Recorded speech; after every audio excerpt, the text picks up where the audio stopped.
Bunker. Today, I'm joined with a very special guest. I'm here with Ethan Collins. Ethan is one of my first hobby friends that I ever made in the hobby. I have memories going back to sitting in my childhood bedroom trading triple threads baseball cards with you, Ethan. I'm super excited to have him on the show. When I got back into the hobby a few years ago, Ethan was the guy that was kind of that guiding light, helping me learn all of what I've been teaching you guys through the channel over the last couple of years. So really excited to have Ethan on the show. You guys can see from the cover art, Ethan's favorite card is the cabinet card, the T3 Christy Mathewson card. It's a pretty sweet card. There it is. He's got it on display. That is not a card you see every day. So I'm very excited to get to talk to you and learn a little bit more about that. Another fun fact about Ethan, we'll definitely talk later, is his extensive T206 collection. Ethan has 52 T206 cards, and he has them beautifully displayed. You can see some of the memorabilia that he's got on his wall behind him. We'll try to get him to show off some of that in a minute. But Ethan, awesome to have you on the show. Thank you so much for being here. And let's talk some vintage, man. How you doing? Gordy, thanks for having me, and pleasure to be on. And I'm absolutely hyped up and pumped to talk some vintage cards and what you've done over the last couple of years and how you've grown. It's been absolutely incredible to watch, and happy to be here. Dude, thank you. Yeah, I mean, when I started getting back into cards, I feel like I was texting you a little bit. I was like, asking you, because you have stayed consistent within the hobby since we were little kids. I'm going to ask you about like your whole hobby journey in a minute. But when we really got reconnected, it was a couple of years ago, and we went to that first show together. My first show together was in Sea Caucus. Yep. And I feel like this is a point that I try to tell a lot of people that ask me, like, getting back into the hobby, like finding your hobby buddy, somebody that you can run things by or kind of push you out there, is super helpful. And one of those impactful moments for me, behind me here, I've got it, is we were talking to a dealer who happened to be an actor in The Sopranos. And he had this Willie Mays card here, and it was raw. And I think he said he needed $300 for it. And you told me, you're like, Gordy, if you don't buy that, I'm buying it right now. And at the time, that was by far the most money I've ever spent on a baseball card. And I was like sweating it out. And you were like, buy it. Yeah. Sure enough, I did. It's like a $700 card, probably. I think the last one sold between $5 or $7. Beauty. It's centered nicely. The color vibrant. It's great, man. You bought it off an actor who's like who was in Sopranos and like other big name movies as well. How that? Yeah, so that's one of my favorite early memories of you and I getting back, talking hobby and stuff. But it's cool, man. Like, I'm super excited to kind of unpack a little bit about you and your hobby journey. Get to share it with the group. I see a couple of people joining the live, which is super cool, guys. Thanks for joining. If anybody has any questions for Ethan during the show, feel free to drop them in there. I'll be happy to ask him. But yeah, so I want to, we talked a little bit about how we met. You and I played baseball together when we were little kids. And of course, playing baseball kind of trickled into baseball cards. So I guess walk me through your hobby journey from the very beginning. When did you first start collecting cards? What got you into it? Yeah. So my dad, David Collins, had a big influence on me collecting cards, and growing up watching my dad, kind of following him around. He collected vintage cards, and obviously, I wasn't going to play around with vintage cards, so he got me into the modern stuff and the cheaper stuff to play around with. And it's funny, I have a baby photo of me literally chewing on baseball. Oh, that's awesome. Yeah. So no, I've been, I got packs from almost every year, and my dad would go on eBay and get some of my favorite players growing up, whether that was like David Ortiz, Albert Pujols, Derek Jeter, all the big names. And yeah, it's just expanded over the years. Playing baseball with you, I think we probably met each other in 4th, 5th grade in All-Stars in summer. Right around there, man. We both played first base, so we were taking reps together. I think we used to fight over number 5 because you wanted number 5 for Albert Pujols. I wanted it for David Wright. That's right. That's so fair. That's so true. I still 5's my favorite number, and that's why I PC a ton of Pujols stuff. That's right. I totally forgot about that, man. Yeah.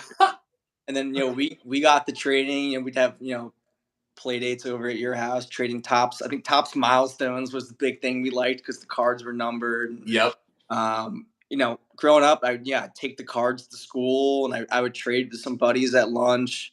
Um, a couple buddies, Dylan Mendel, he collected. My Yep. friend, we all had the modern card, the current cards of that era, and we had so much fun trading and just having fun with it. And I've kept up with it like throughout high school, middle school, high school, and college. But during that time, it was definitely less than when I was growing up. But it's when the Topps cards came out every year, it's something that I'll go to Target or Walmart and I'll pick Sure. up the new packs that came out. But it wasn't really until I started my full time job out of college where I started collecting vintage cards, and that's where I went to my dad for his expertise in the area. Um, for his advice and, hey, is this a good deal? This is on auction. I'm thinking about making a bid. What should be my max bid? Right. Uh, that started once I had a full time job, full salary to kind of support the hobby in a way. And it was actually a really great time to get into the hobby because that was before the what do you want to call maybe the big boom Boom. of Yeah. art, right? Yeah. So I was looking at some eBay purchases. We might have lost Ethan, so let me see if I can get him back in. Let's see here. Probably because I was trying to flip through my screen. Okay. Yeah, you might have to stay within this Okay. app to be Got able. Let's Yeah. see here. I have you frozen on the screen, so let me see if I can get you unfrozen. Do you see me still, Ethan? I do. Yeah. Hmm. Can you still hear me? I hear you fine. We just have a frozen image. Let me know in the chat, guys, if you guys can see Ethan and he's moving, or is it frozen for you? For the four of you guys in the chat. How about There we go. I hear you. I see you. Yeah, I guess YouTube right. doesn't like it when you leave. Screen. But to name a few, like so back in 2020, before the card market really boomed, a couple examples I was looking at earlier was I typed in just the word maze in my purchase history, and I went as far back as I can go. Sure. And I bought a 1952 Topps Willie Mays PSA one, sharp looking one, $625 on it. Wow. And Wow. to give you guys a sense of what that card's worth now, I just sold one yesterday for $2,650. So card went up roughly $2,000 over a 3-year period, and that was July of 2020. So It quadrupled. It quadrupled. about 300%. Yeah, whatever you want to call it. It's the market from where I've seen it to where it is now, it's just been absolutely incredible. I mean, I've seen nothing like it, and that's kind of why I got so into the hobby as well. Because I started in 2019. I dabbled a little bit, $75, $100, $150 cards, and a couple months later, I was seeing, comps and the prices were going up, and then COVID hit. It was 2020 was the COVID year, and things kind of settled for a little bit, but then it really, really boomed. I mean, I think people realize, I don't trust the stock market. The stock market at that time really fell apart, and I think people were trying to put their assets in some alternative areas. And Sure. baseball cards was something that some people felt comfortable doing. And I guess some people were at home, right? Nothing to do. You were stuck at home, Yep. kind of some boxes of some old cards, and you realize, hey, you pull on some cards. Hey, what's this worth? And I'm actually, I really like this stuff. Let me buy some more of it, or let me sell it. So that's where I really was really into the card market, where I was buying and selling all the time. Right. Really got into it in that period of the COVID times, and that's what kind of kept me busy too. Yeah. Those years, like 2020 and into early 2021. And I've been collecting vintage, ever since. My terms of my collections have changed a bit. I've gotten into 50s cards, early 60s, pre-war, T206s, other stuff like that. And a lot of times you sell something and something better comes along, you got to move it. You have to move it, kind of thing. So, but I've been consistently in the vintage market since you know late summer, early fall of 2019, and That been nonstop. So pretty much 4 years at this point. So Yeah, that period that you entered really more seriously into the vintage market, it's crazy. Like I didn't see anything pre-COVID and you have. So you've seen such a large evolution of the marketplace and obviously like you spoke to just the multiple expansion of the values of these cards. So I found it interesting. So many collectors talk about their hobby journey and they're super into it as kids, like we were, and then high school and college comes along, you kind of drop off. So it does sound like you did follow a similar suit to that, or you were still somewhat collecting in that period? Because I find that interesting. I don't talk to a lot of guys that in high school and in college were doing it. So, yeah, and me. I was playing baseball in high school, right, a little bit in college. So I was busy with that, and at that point in your life, you don't have a lot of excess funds to be spending on right, baseball. So it was kind of a time era where a lot of things were going on. You had classes, you had practice, games, and you sure. were struggling to get by a little bit. And it was baseball cards weren't really on your mind. And Right. then it wasn't until I really started my full time job where I had some money, some excess money to get started in the hobby again. And then I chose growing up was the modern cards, current cards in the marketplace. But watching my dad collect vintage growing up, and seeing the value in those cards, that's Yeah. why I You got it. Yeah, and that was something I definitely wanted to hit on. You brought up your dad a lot, and having your dad as a mentor, somebody that you could stay consistent with to be able to bounce, ask questions off of. I mean, that is first of all awesome. One of the favorite things that I get to see in the hobby is fathers with their sons bonding. Going to shows, talking about cards, and having your dad as a mentor, who's also become a huge mentor to me. I mean, me and him, it's tough to get me off the phone when I do get on the phone with him. He's an awesome guy. And Yeah. I guess, speak to that a little bit about the experience of, being a little kid. I remember I have a card behind me that your dad gave me when we were 9 years old. He gave me this Mike Messina autographed rookie card for my birthday, and like I distinctly remember this was like the best card I ever had. Yeah. He gave me a Josh Hamilton rookie card. He gave me cards all the time whenever you He came was over or whatever. And better cards than he was giving me. I I have one know. Justin Dow card that always goes, "Oh yeah, I have this Warren Spahn 1950 Bowman Warren Spahn with a pinhole in it that your dad gave me." Just giggles, and I'm like, "That's an awesome card." Like Where's that for me, man?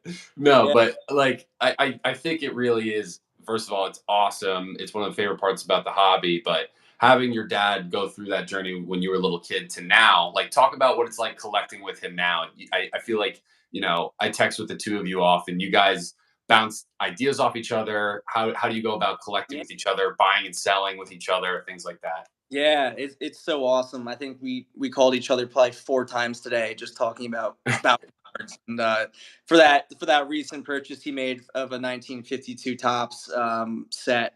But that's kind of like the normal week with my dad. We call each other every day, if not every other day, and kind of we'll run. We run purchases by each other and get each other's ideas all the time. Uh, we're on the phone. It's kind of really made our bond with each other, so much closer. Yeah. We'll call each other talking about a baseball card, but then we'll end up finishing the conversation talking about something totally different. So it's been such a great way to kind of bond with my father and learn. He's been in the business since the 80s, 90s, and he went to card shows. He had a little display case in a baseball card shop, back in his day. He used to do tables at shows. He was doing shows back when, New Jersey was a big hub for shows back in the day. Parsippany, Secaucus, Atlantic City.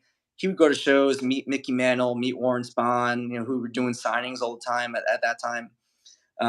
Like, no one better to learn from a guy that that's experienced pretty much the lifetime of the market. Um, it's been incredible, and like I said, we connect almost every day and we run by purchases and listings with each other and get each other's ideas, go back and forth. And So And a lot of times, one of us will make a big purchase and have to move some other items. Yes. And Yes. nice thing about that is, hey, my dad has this, I don't know, say a 1955 Topps Willie Mays. He just bought, I don't know, something larger than that, and he needs to, get some money to pay for that purchase. He'll offer it to me first before he offers it to the marketplace.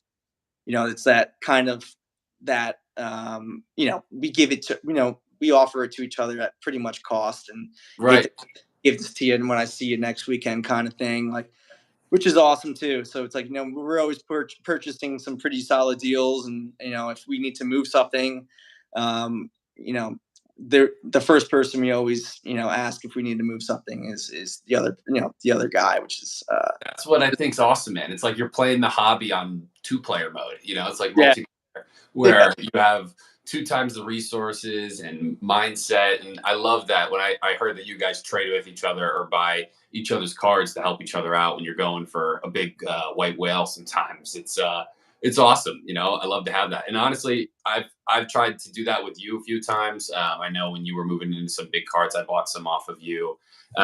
My autographed Willie Mays card that I showed to the live chat all the time was a card of yours. You were moving to move into a couple big purchases. So I love that card, and that's it's that's an awesome element of the hobby, man. yeah, to have an on vintage card auto of a player like Willie Mays, um, is absolutely incredible. Yeah. Yeah, I mean, if you want, we could riff a little bit about two things that I think you and I see eye to eye on. First off, the value of Willie Mays as a investment piece and as a collecting player. You know, it's no secret he is the oldest living Hall of Famer, and you've seen some of the card prices go up, unfortunately, as Hall of Famers do pass on. But one of the things that you and I also agree on is that his stuff is just undervalued versus Mantle. I mean, it's not too difficult to look up Mickey Mantle's stats and Willie Mays' stats and say, wow, this guy might have been a better baseball player than Mickey Mantle. But if you were in the hobby, you would not think that. So, I think you and I both see pretty clearly about Willie Mays being, maybe the best buy in the hobby. I mean, what are your thoughts on that? No, absolutely. Nothing against Mickey Mantle. He was a tremendous baseball player. His name does spark bigger interest because he was a New York Yankee Yep. and not a New York Giant slash San Francisco Giant. The Yep. market went away from New York City.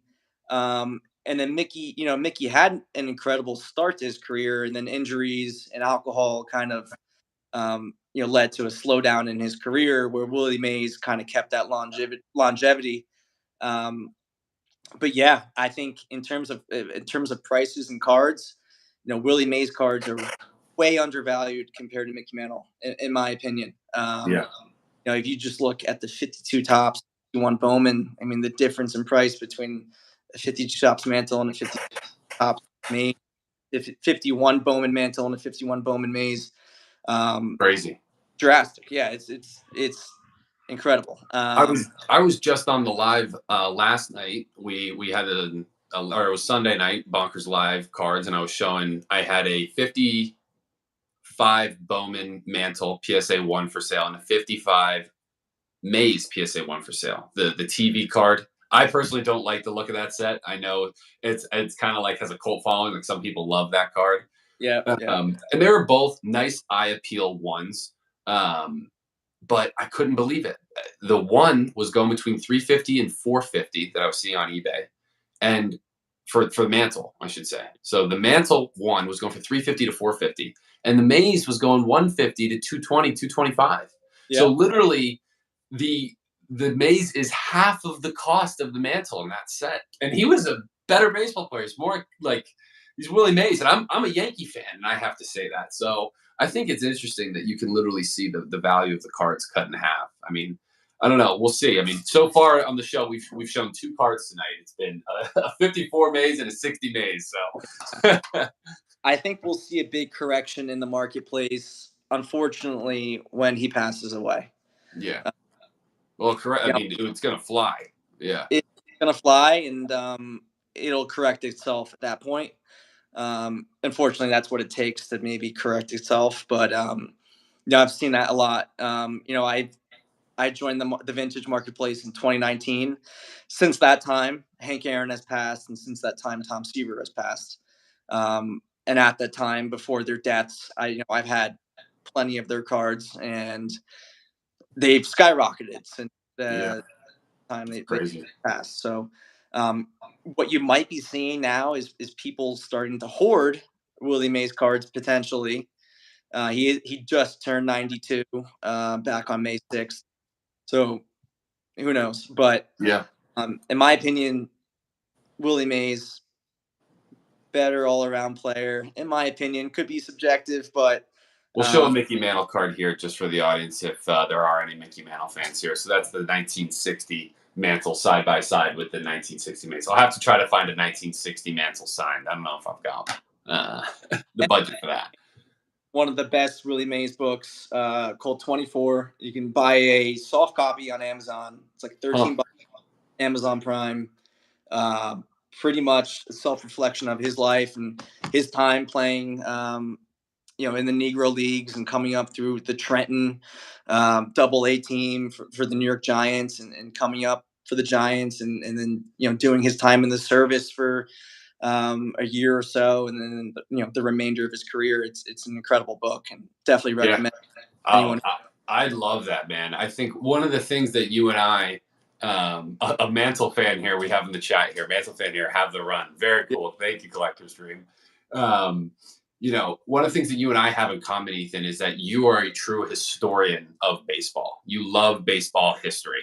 And, this is a good segue into some other areas of your collection. You have an extensive T206 collection. And when I talk to you about that collection and the players in it, they aren't just cards to you. You know the story behind these guys, all these different images and all the funny stories of players that were playing in 1909. I mean, I would love for you to talk to me about your T206 collection, how you got started doing it. I'll ask some more nitty gritty questions about some of the backs and the nuts and bolts of collecting T206s. But walk me through how you got into that, and just talk to me about T206s a little bit. Absolutely. Again, my father who got me into it. He and my uncle loved collecting T206s growing up. As a kid, they were always selling, trading, and it was something I wanted to really get into. And they call it the monster set. There's 524 cards in the set. The reason why I really like it is because is it really achievable? Not really, but it's something that you constantly keep building on. And a goal I had for myself was to collect Hall of Famer in the set and multiple variations. For example, Ty Cobb has 4 variations in the T2 set. He has all bat on the shoulder, bat off the shoulder, a red back portrait, and a green back portrait. My goal was to collect one of each Hall of Famer, and if there were multiple variations, to collect the portrait variation of that Hall of Famer. So that was a really fun time to collect, and a couple things in that. And while collecting, it's like a couple guys you never heard of, maybe who's Frank Chance, who's Johnny Evers, and right. You kind of start doing your homework because you're like, I'm not just gonna buy this card to buy this card. I want to know who this guy is, right, and why he made the Hall of Fame and why he's so significant in the set. So you start to do a little bit of homework and realize what a fun era of baseball that was, and how many incredible baseball players there was. If you look at that set, there was Hannes Wagner, there was Eddie Plank, Ty Cobb, Cy Young, Walter Johnson, Christy Mathewson, Tris Speaker, Nap Lajoie. Like, these are the biggest names. Crazy list. Yeah. And it's just, to me, it's just by far the most expansive and creative and beautiful set there is. I mean, those cards are literally pieces of art, and it's incredible to think about. They were issued in 1909 to 1911. So we're looking at 110 years old that these cards have lived through. And it's incredible that they're even still around today for, collectors like us to cherish. So And I love that you talked that it is artwork, and I feel that way, especially about the T206 portraits, and even some of the playing cards of the backgrounds of the kind of yeah, the sunsets of the background. I'd love it if you could show off some that you yeah, have. But people I on, oh, there's a beautiful cob. Check yeah, that out. Just the casual red back cob for the group. See, I know your dad. I think your dad told me that's his favorite card. If he comes on the show, his title screen might be that card. Oh yeah, wow, yeah, you've got the big hitters, man. yeah. And the nap Lajoie. And then yes, So for you guys listening on the podcast form, it was a Ty Cobb, Nap Lajoie, Christy Mathewson, and a Walter Johnson. Just the casual, the big players of that era. But what you were talking about with them being artwork, I feel that way about the T206s. I feel that way about the 53 top set as well. And I think one of the things that you awoken me to, not only are these considered art pieces, but oftentimes high net worth individuals, especially, have an allocation of their investment portfolio into art because it's an alternative asset. And mhm, that's where I see the future of especially vintage cards that are more in the form of art form really taking off. I think from an investment standpoint, long term, I love T206s. I think that they're going to continue to grow in value just because of their historical relevance, but also the piece that you make. Their artwork. And there is a lot of rarity to some of them as well, which when there's rarity, there's scarcity, and there's a true understanding of supply and demand. And all yeah, of this really feeds into this investment philosophy. And I was never even awoken to the financial aspect of baseball cards until really I started reconnecting with you again. And you had mentioned to me, like, these are investments to me, and at that time, I'm very interested in personal finance. I'm very interested in investing. It's what I spend my full time work doing. I work in the financial services space.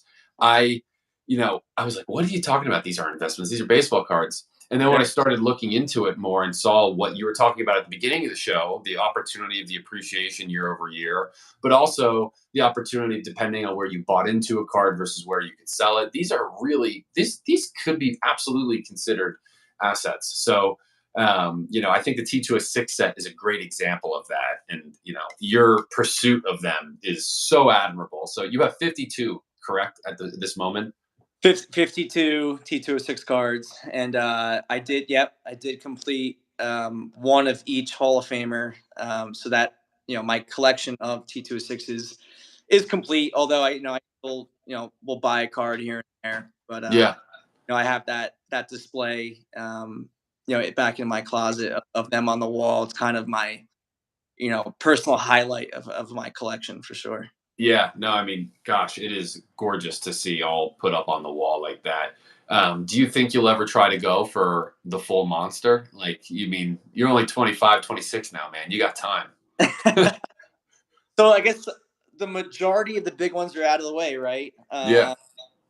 But with the T206 set, you have the Hannes Wagner, the Eddie Plank, the Sherry Maggie error card, the Doyle, the Demet, which are incredibly rare, incredibly hard to get a hand on and get and a ton of money to purchase as well. What's So a Doyle go for? Doyle or Demet? um you know what? I haven't checked in a while because I just Yeah. have market for one. No, I was just curious. No, I mean, you're right. Sometimes the rarity makes it difficult. And, we haven't even discussed what makes T206s additionally super fun to collect is that not only do you have the variants, and these are the two T206s that I have, not only do you have the variants of the front of the player, but you also have the variants of the back of the card, right? T206s are super cool because these were all cigarette tobacco companies that were putting these images of baseball players on the front. So you have Piedmont and you have Sweet Cap, which are the more commons, but then you have some more rare backs, right? Like Hindu or Drum, or I know more than anything Yeah, about the different there's backs, a but Cobb back. There's yeah, Lennox, Polar Bear, Broadleaf, Carolina Brights. I mean, there are some backs, and there's a website out there that tells you the specific percentages of what backs are actually out there. But Piedmont and Sweet Caparel make up nearly 75% of the back. So, any other back that you collect outside of those two, you're looking at something, incredibly scarce. Right. And the polar bear is an interesting one, because that the rest of the backs were in cigarette packs, where the polar bear was in loose leaf tobacco.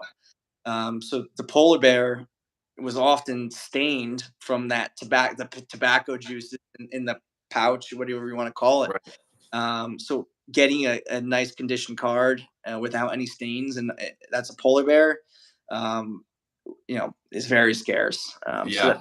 that's one of the neat facts that I think are out there for sure.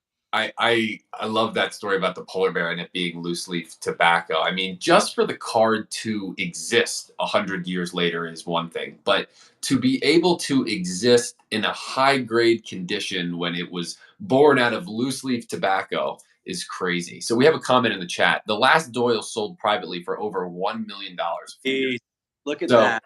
yeah, there is certainly going to be some stops in terms of, maybe there's an exclusion of 4 or 5 of the high cards, but it'll be interesting. I feel like as you go and prolong your collecting journey, well, maybe I want to try to get more of the T206 set. Maybe I want to get the other wall complete of Yeah, all that T206s.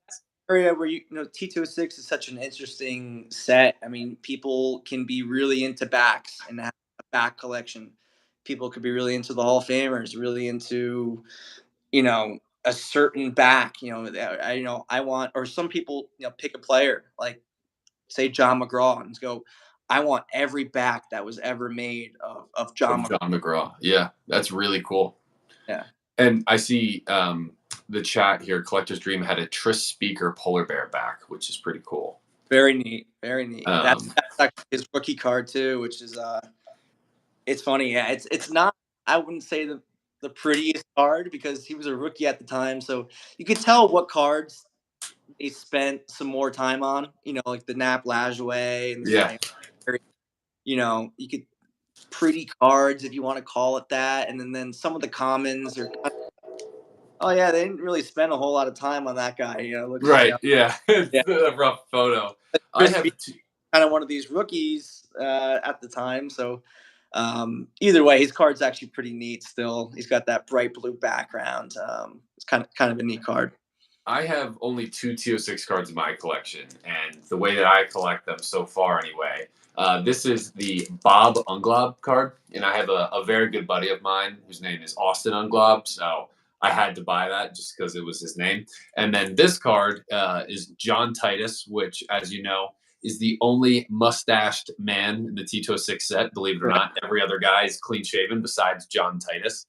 But my college roommate, my best friend, is named John Titus, and he is also from Philadelphia, and he also played baseball. So when I saw this card, I was like, whatever the price is, I'm going to buy it. So these Well, are my two buddies. premium too. That card is actually Yeah. gone quite a bit. I guess for its nostalgia and that he's the only mustache man in the set. And, people love that card. Well, rumor has it there is a guy in Philadelphia that has been hoarding them and has been buying every single one that comes onto the market, and he's trying to control the price. So he'll never get that one from me. That one's mine forever. Yeah. Supposedly there's someone out there doing that for Elmer Flick, who's a Hall of Famer too. He's Interesting. hoarding the Elmer Flick card. So yeah, Interesting. And that's a T206? that's also a T206. Yeah. Okay.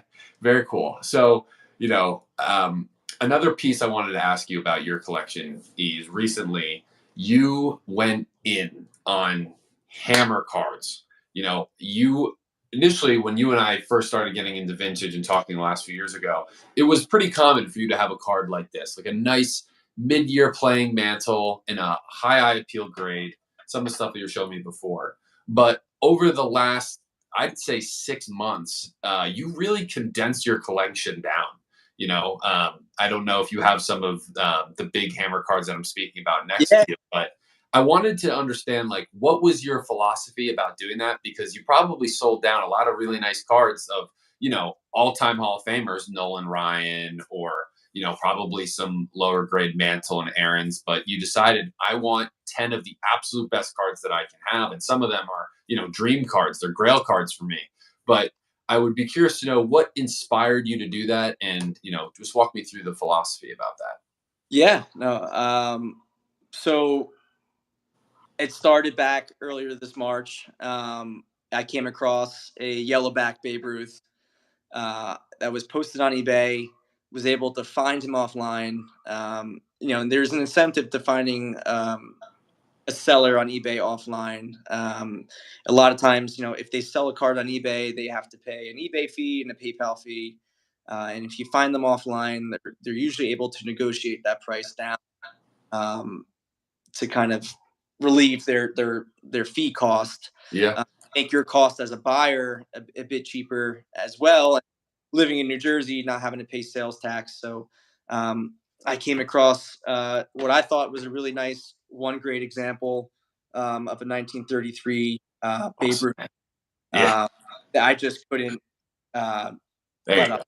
That's And good.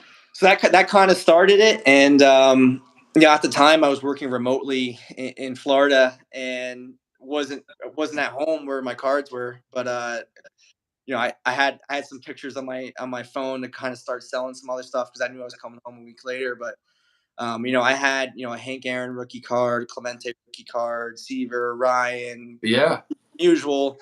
So those were a lot of cards I had to move in order to make room for this sort of card. And um, between the month of March in April, I moved about $16,000 worth of baseball cards. Yeah. And not only did I collect the yellowback, but my impulsive self decided I wanted the full stance and the red as well. Yeah. You know, I got a good deal on both, so I was like, why not? Um, let's go for it. So Babe Ruth was one of the biggest cards I first collected. It was the full stance. This was Yeah. back Another in, beautiful card. in late 2019, maybe early 2020 on eBay. I bought a 53 tops Jackie Robinson off someone. Happened to ask that eBay seller, "Hey, do you have anything else for sale that you don't have listed?" He goes, "Yeah, here's a picture," and it was a Babe Ruth, a Ty Cobb, and a couple other really high end cards. And I go, "Wow, there's a Babe Ruth in there. Like what are you asking for that?" At the time, he goes, and it was slightly nicer than what the one I have here. Yeah. I said they're going for about 2400. Um, and I was like, "That's awesome. That's great. That's a great price. I appreciate the response." And but I was like, you know, I'm 6 months into my job. I mean, the most I have, I probably maxed out a credit card at the time too. It was $1,800, and I said, "Yeah, that's kind of the best I could do here. Let me know if you ever change your mind." And he's like, "Let's do it." You know, 1800 for a Goudy Ruth. yeah. Oh So my God. the seller ended up being Dan Caldwell, who is a co-founder of a company called Tap Out. Okay. Uh, so big, famous guy, lots of money. He probably went to an auction house and bought some vintage cards back in the day, and just decided that he needed to sell them. Um, but that also, going back into that Ruth story, was the biggest regret of my life. I Yep. bought the card for 1800, had it for about, I want to say, 9 months, and I was buying and selling other stuff, and kind of really needed some money at the time, and decided I was going to sell it. And I thought the market kind of hit its peak too, because this is when the market was going so Right. crazy. I was like, these are selling for $3,000 right now. I mean, I can make $1,200 on this. I mean, who knows? Next month, this can go back down to what I bought it for. You don't know. I was Right. so new in the marketplace. I didn't know what was going to go on, and so I sold it for 3,000. I made my 1,200, and I was a happy camper. And I was Yep. like, wow, I made so much money. And I look back now, and I'm like, well, that card's now worth. That's a nice looking one. That's probably worth $6,000 to $6,500. So it's kind of, you live and you learn. And that's kind of why I bought these cards, because I realized, if the investment opportunity in a card like a Babe Ruth um, can just skyrocket. And Yeah. that was 3 years ago. You imagine what it might be worth in 20 years. No. I really see these as long-term investments, where I hold on to it now for 20 years. Who knows what they might be worth, right? So, when we look at big time investment cards, and I know you made an article about this, it's like, you have to be specific about the players you want to invest in. Babe Ruth, Willie Mays, Mickey Mantle, Jackie Right. Robinson.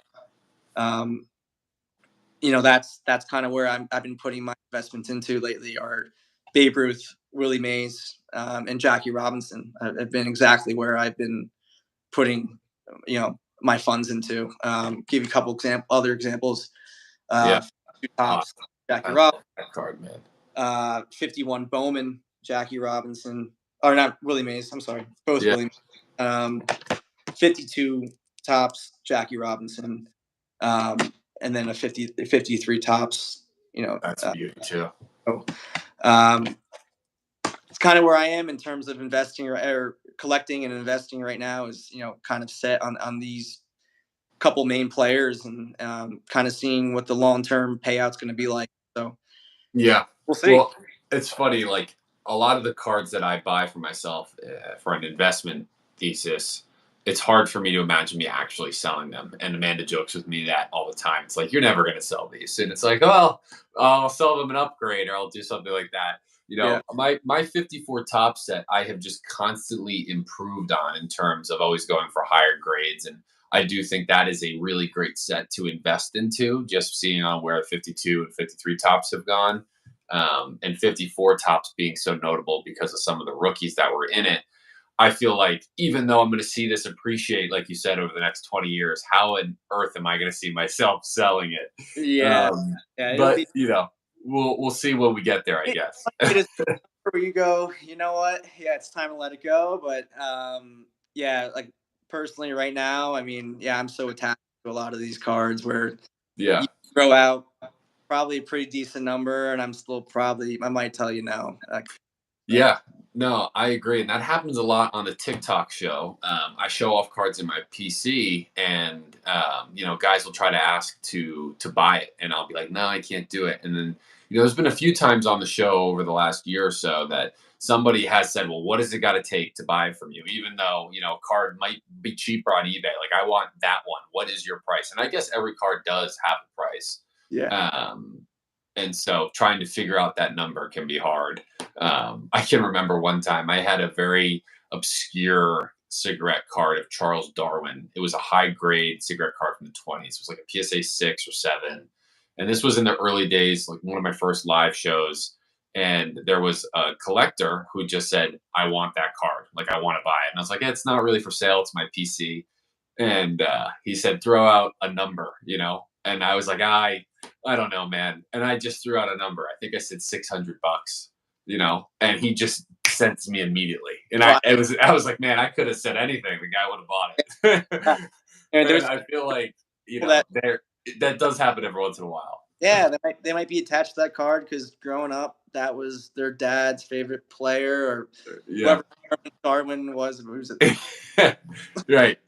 Scientist really believed in his evolutionary theory. And believer, and he's like, you know what? Yeah, it's a kind of piece of my dad when I look at this card, and it's kind of an endless value, and I'll pay Right.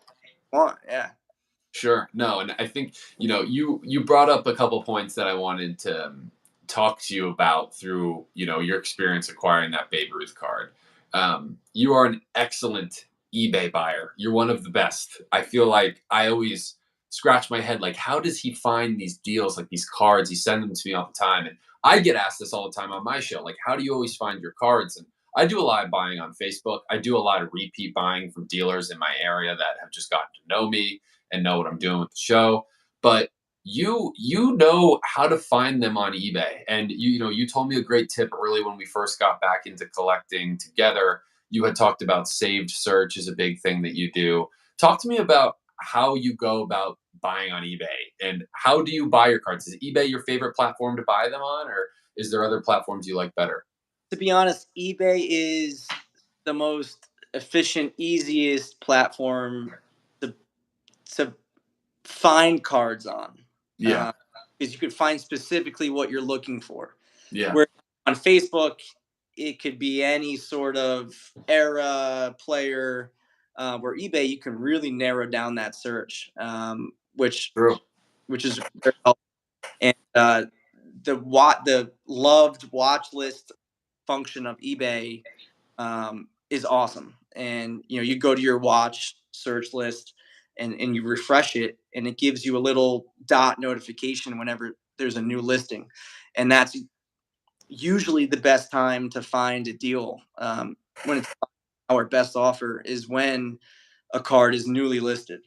So you go on the eBay app, you refresh. There's that notification dot that there's a new listing for, call it a 1952 tops Willie Mays, and boom, you get to see what was just newly listed on the marketplace, Right. right away. And then in terms of auctions, you can like it, and then you go to your auction list, and then you get to follow the auction. It's a great way to study the market too.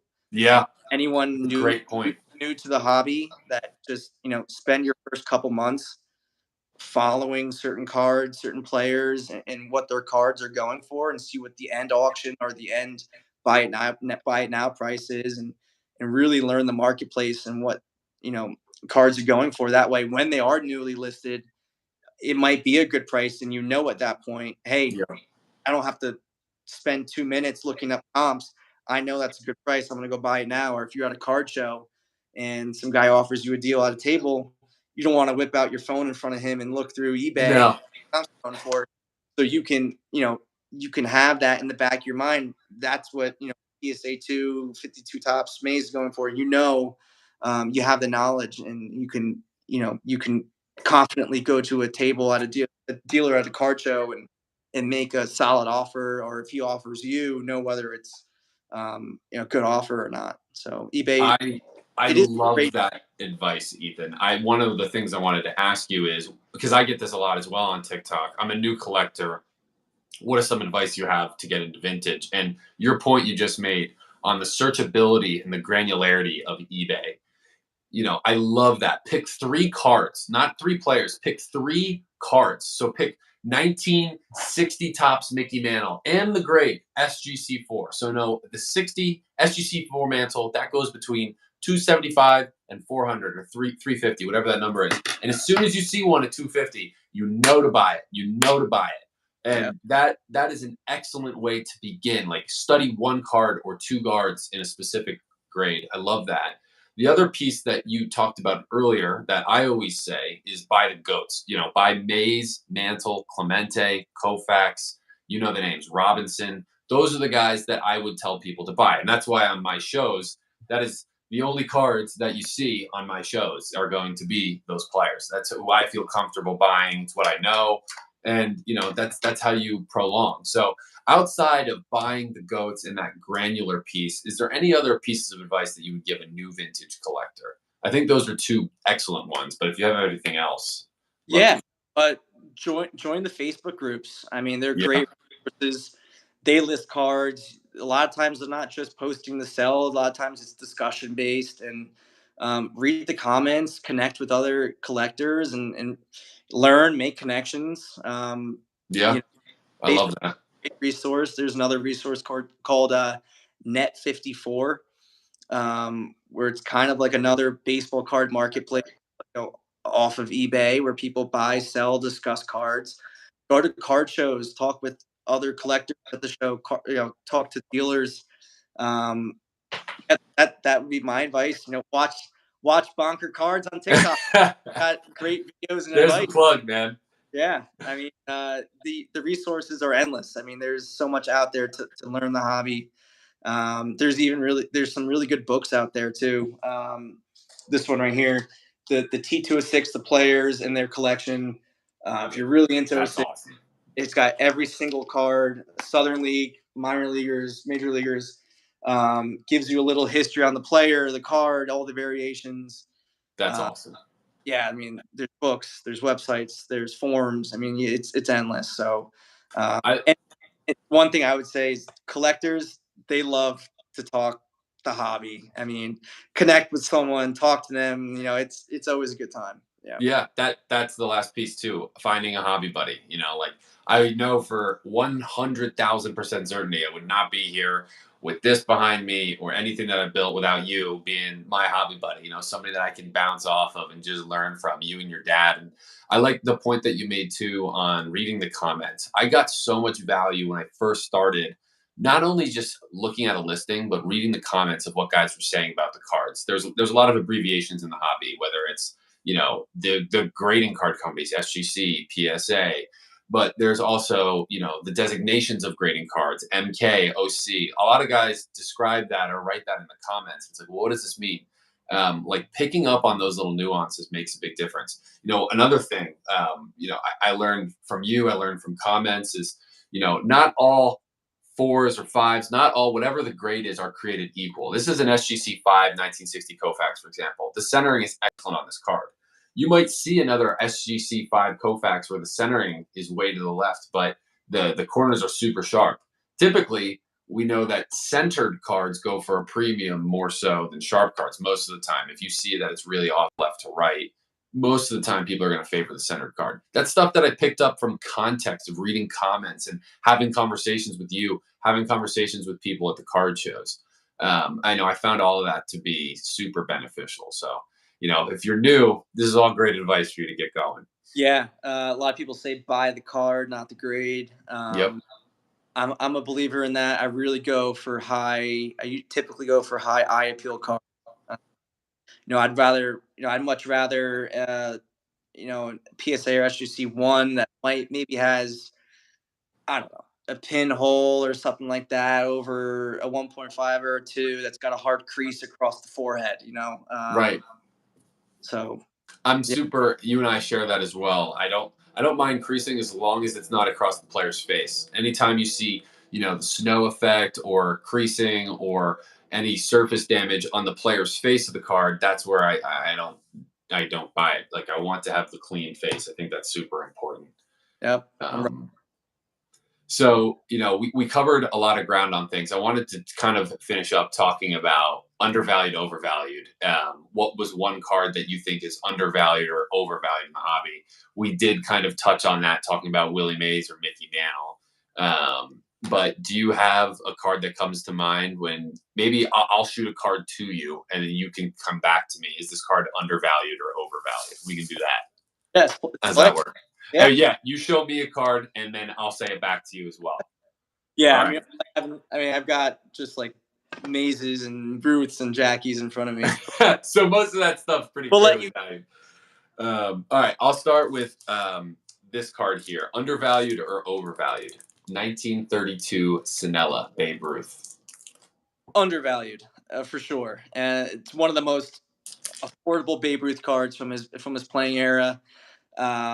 It doesn't get the recognition that a 1933 Gaudy will get, but it's a card that if you're trying to dabble in the hobby, you're looking for, you only have X amount of funds to spend on a Babe Ruth. An awesome card to go buy. I actually really love the finish through on his swing in that card, and again, it's from his playing your days. I mean, it sure beats buying some modern card of Babe Ruth or something later. I mean, that's literally from the time he was playing. So, in my undervalued, and that card is always sold for cheap. And I think that card can be 2x when people realize what's there. I think completely undervalued in my opinion. I agree. And the last thing I'll say on this, like you said, yes, the 32 Sinella, it's one of the more cheaper cards. The swing you talk about, it's such an aesthetically pleasing card. The back is written in German. For those that aren't familiar with this card, it's a German card. It was incorporated into margarine packs in German grocery stores, I believe, in the 30s. So it's a playing year Ruth.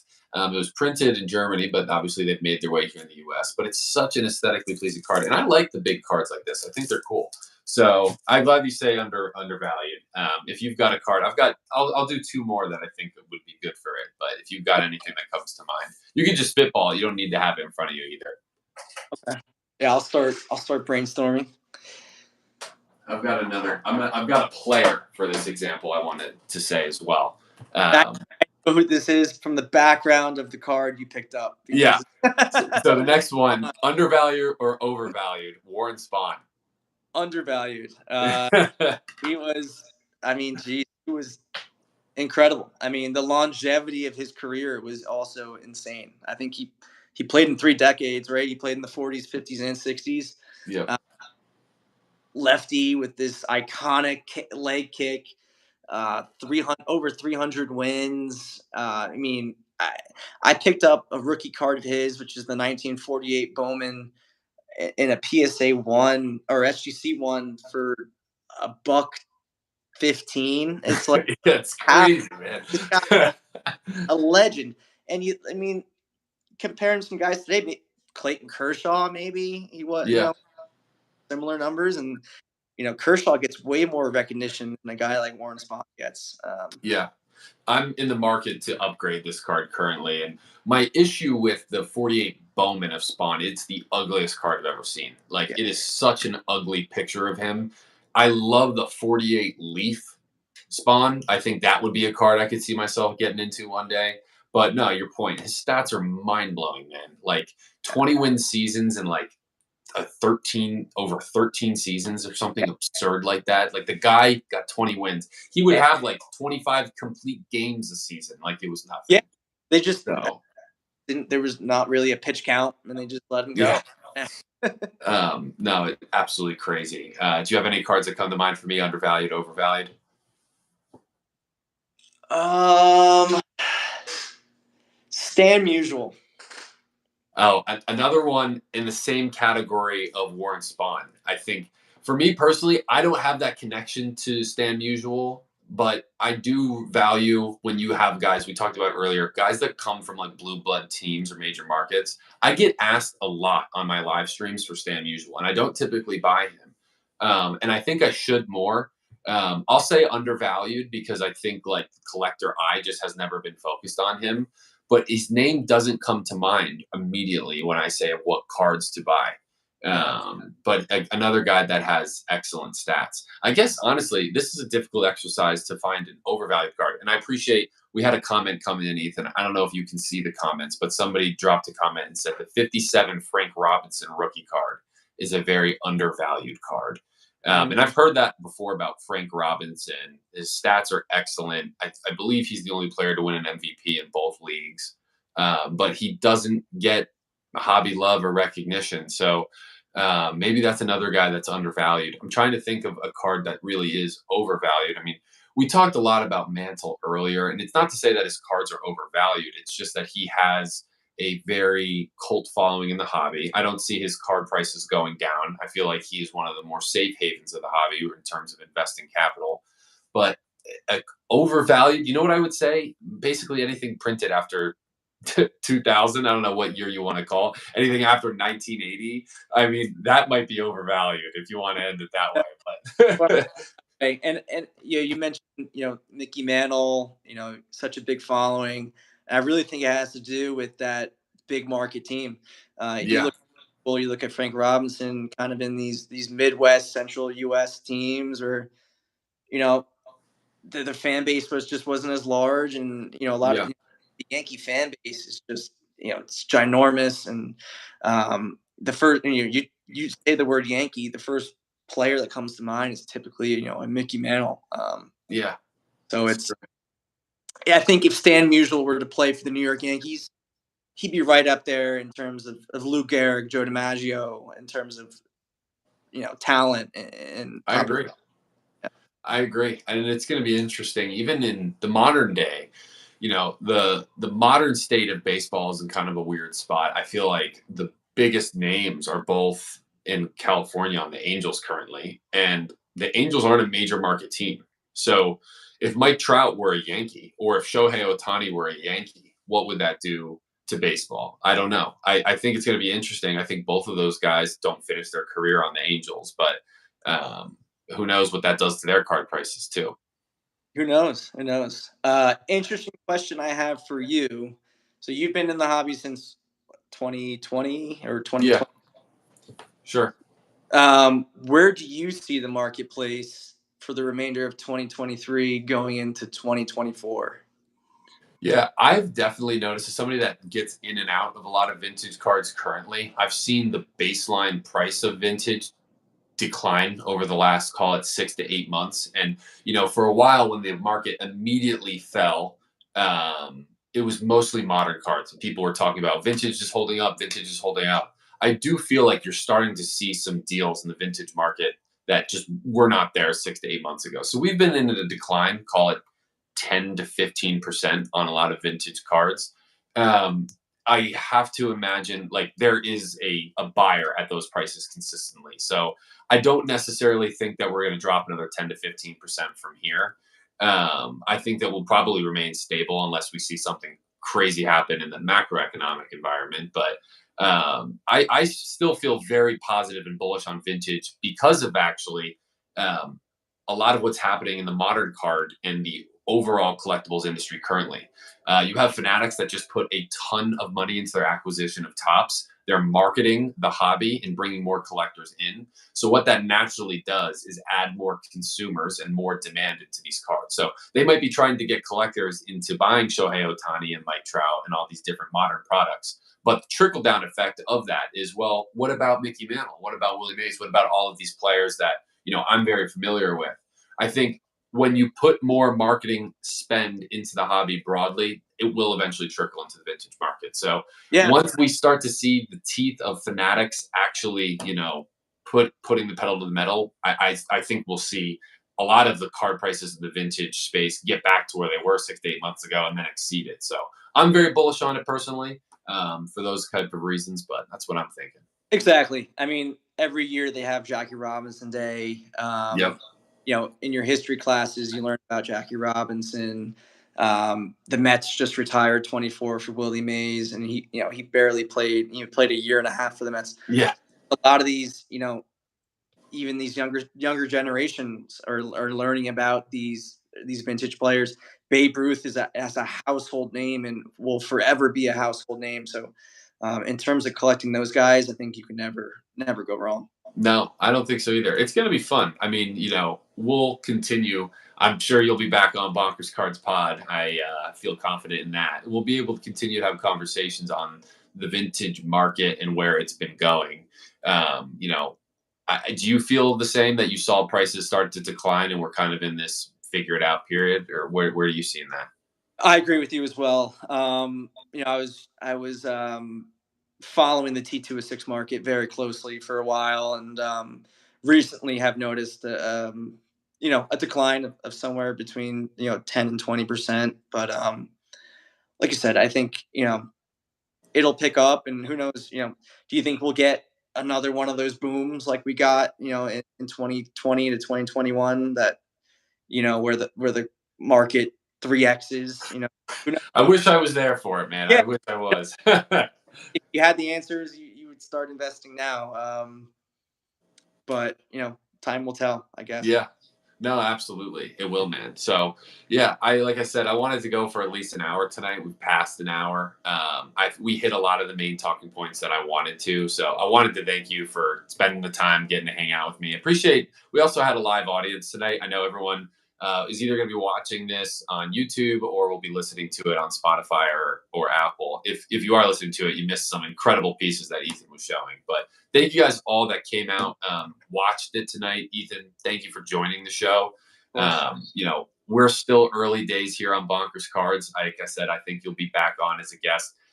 If your pops is watching now or if he's watching later, he's on my list. I would love to have you come on, the legendary Dave Collins. So Get all three at once live in the same room. How about that?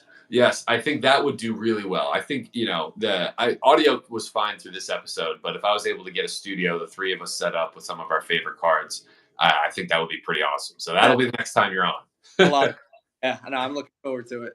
Awesome, man. Well, I appreciate everybody for watching. This concludes the Bonkers Cards episode number 4. Appreciate everyone for tuning in, and we'll see you next week. All right. Thanks, guys.